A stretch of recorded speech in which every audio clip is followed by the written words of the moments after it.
And it's all over. Finally, this nightmare of a season has ended for Manchester United fans, and somehow we managed to get a win. God knows how. Don't know what happened there to Villa today. They looked an absolute shambles from the get-go, because United can claim that we beat 10 men and that would have been the excuse, but United were better with 11 men on 11. And you know what, at the end of the day, I think these fans just needed that coming out of Old Trafford today. It was a good performance for Manchester United. I'm not going to say that it wasn't. I'm not going to try and just big up the negative that is there, and everybody knows is there already. We all know it's there, but I think for the Man United faithful, I feel that was needed, just a little bit of something to finish the season. That's all it was. We got the job done. Villa were poor, Manchester United were wasteful, and eventually that extra man counted. The extra man counted for Manchester United, because we were able to just pick our moments and find the spots that we needed. Great ball from Bruno, Ahmad was there, 1-0, then the penalty, great finish for Christian Eriksen, couldn't have picked a better ending for him. Johnny Evans nearly scored a goal as well in his last game, great ball from Eriksen, who would have got the assist, and then Evans scored from the corner, that would have been brilliant, but no, to finish it off there, brilliant that Eriksen got a goal on his farewell. Lindelof got 90 minutes, Johnny Evans, like I said, come on, and it was just, that was it. It was just a game that United managed to win. It's our first win in 10 against the Premier League side. Nobody is getting carried away with anything. It's the last game of the season, and we can actually leave Old Trafford with a memory of a win. That's all that was. And now the real work starts. Now the sentimental side of things need to be put to bed. Farewell the players that have been here for decades, it would seem anyway, as that's what it seems like. Farewell to them. Thank you Ahmad, good season, let's move forward. Thank you Bruno again, absolutely fantastic. They're the only two players that can really pick out. I mean, today we've seen a little bit of the future in Aidan Heaven again, a solid performance up against Watkins for him today. Really looking forward to seeing more of him as we go into next season, and let's now see what happens. Let's see what happens from here with Manchester United and this mass exodus that's been rumoured to be happening. This is what needs to happen, and this is what everybody now around Old Trafford is waiting for, the expectation of what is to come. I've said it many a times on shows, I've talked about what Manchester United should be doing, everybody knows what's needed, and now this is it. All the football's finished, all the talking from Ruben Amorim, Ruben talking to the fans on the pitch, giving it the big one, the big apology. This won't happen again. Next season you will see Manchester United, there'll be a different Manchester United side, and yeah, let's just stop with the words. Let's see some action, let's see some walking. I think that's what happens now.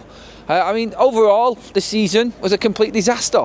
You only have to look back at the games that we lost here at Old Trafford. I think that was the first time in 5 that Man United have scored at Old Trafford.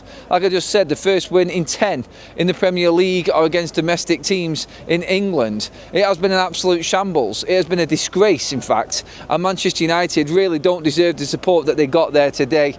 But overall, I think it was just a good day out on a bank holiday. With United picking up 3 points for the first time in, 3 months? Oh my God, like when you hear him say, when we talk like that and we actually realise it's been 3 months since United won a league game at Old Trafford, that's quite staggering. That's scary stats, to be honest. But look, no one's leaving here is bothered about that right now. Obviously, they'll have the moment, a few hours after this game, everything will die down, and then everybody will start to concentrate on things that I've just talked about there. The fact that Manchester United now need to get down to business. The summer starts now. Everything and all of the talk, we're seeing Ornstein before the game, we're seeing everything in the headlines and all of the speculation columns and everything that Manchester United need to do. It's all coming up to that now. That's what's important. Interesting part of the game today, really, I thought, again, going back to the moment in the game, was probably the Bayende handball foul / whatever it was, which had that goal disallowed for Aston Villa. It looked like a goal, and maybe it would have been different in the end. I think Villa will be kicking themselves because United are poor.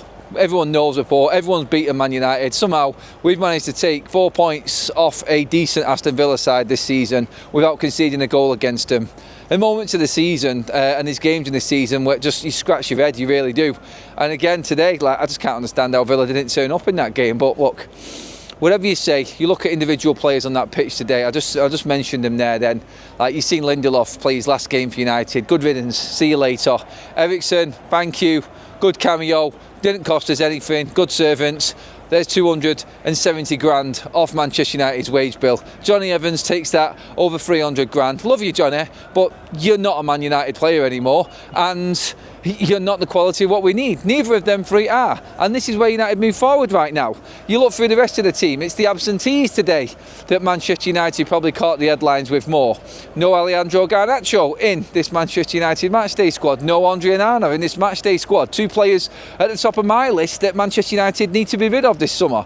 Look, whichever way you look at it, match days, you'll see the fans, you'll see the love, and you'll see everything for these players. Give me a picture, sign me this, sign me that.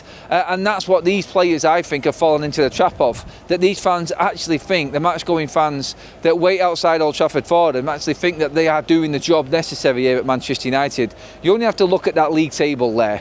Manchester United scraping 15th position with that last win of the season there against Aston Villa. I mean, it got us an extra 6 million in prize money. That's all you could probably say from that. We're flying out to Malaysia tonight. Ruben Amorim has said that Garnacho will be part of the squad. He's still a Man United player at the moment. Kind of making it very, very clear what needs to happen here. And Ruben's words there to the Old Trafford crowd. This won't be the same Manchester United side next season. Wait for next season. You'll see a different Manchester United. He's been saying it all week, in fact. And that, I think, now is what we take from this. A win at home, a clean sheet, which is crazy on its own as well. 2 goals for United. Actually moving up the table for a change instead of plummeting down it. And Ruben's words ringing in our ears. This will be a different Manchester United next season. What will come in this place next season at Old Trafford? Premier League football is all we've got. Premier League football is all we've got to fight for. And past that, no European football, no excuse. That's how I see it. Full frontal onto domestic football, competing in the League Cup, the FA Cup, competing in the Premier League, getting back up into the top half of that table, and maybe mounting a top 6 challenge. That has to be the target for Manchester United. If we don't get there, then I don't know what Ruben's going to do. I don't know if Ruben will still have a job. That's where we're at right now. That's what the big question is, really. Can Ruben turn this around with Ineos behind him, with this new management team behind him? That's the million-dollar question. What are these big moves? Why will Manchester United be so different? If majority of that squad that turned up there today is still at Manchester United, we all know, we've seen it before, we've seen this movie before, it won't change. So it's up to Ruben and Ineos now to put their foot down firmly on that accelerator pedal and get things moving this summer with this rebuild. We've been promised this rebuild year after year after year, and it's never come. It's just been a new facial, a new lick of paint or something like that. That's it. Now we're waiting to see a proper rebuild. It sounds good. It sounds like they want to make it happen. But again, no one here at Old Trafford walking out today is going to be convinced by that performance on the pitch or what anybody's saying who is involved at this football club. It's going to come down to what actual actions happen in this summer. And finally, just to finish off, thank you again for all of the support on this channel this season. It's been an hard one. I'm not going to lie. I'm not going to try and sugarcoat it with anything. It has been a tough old season here at Old Trafford in particular. Horrible season for Manchester United, the worst that I've ever experienced. Thank you for all your support, thank you for your love in the comments section. Please do get your comments in, give me your thoughts on the entire season, because that's how we'll summarise this today. This is the last match vlog of the season, thank God, but I will be back, and we'll be back stronger hopefully next year, talking about, let's just say, a few more positive games for Manchester United. Thank you everybody, give the video a like on the way out, hit that subscribe button, and I'll see you outside here at Old Trafford next season.